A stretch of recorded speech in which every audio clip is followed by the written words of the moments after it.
This is how my parents reacted when I converted to Islam. Some context.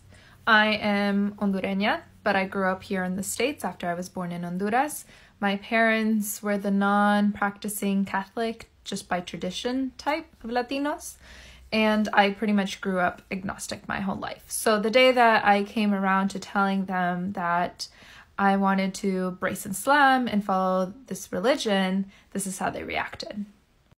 Alhamdulillah, my journey to Islam was kind of quick and easy. I did the research myself and I just accepted it as the truth. I felt like it answered all what I always believed innately about the attributes of Allah, being a creator, not being anything of like his creations, that piece of it.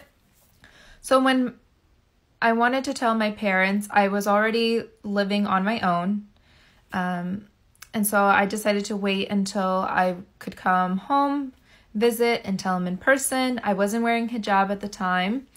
And I mainly just explained to them, like, through all my struggles, the more I researched about Islam, I now have a sense of peace in my life. I feel like I have guidance in my life. Oh, I remember that I had to tell my dad first. And also, I converted 2.5 years ago, if that helps.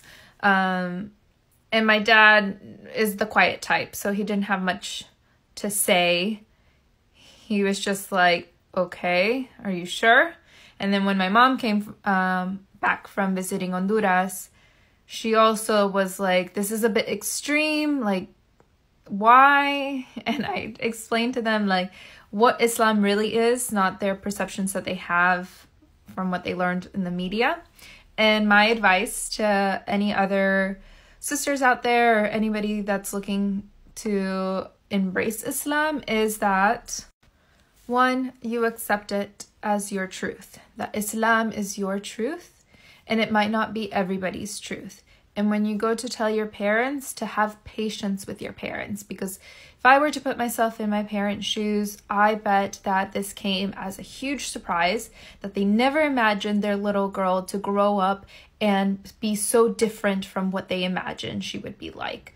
So try and put yourself in your parents' shoes and have empathy for them, that this is a big change for them and that you will need to give them some time to kind of process it and go slow in telling them about Islam if they have their reservations. In time, with your kind of, with your improved manners and character, inshallah, they will see the beauty of Islam.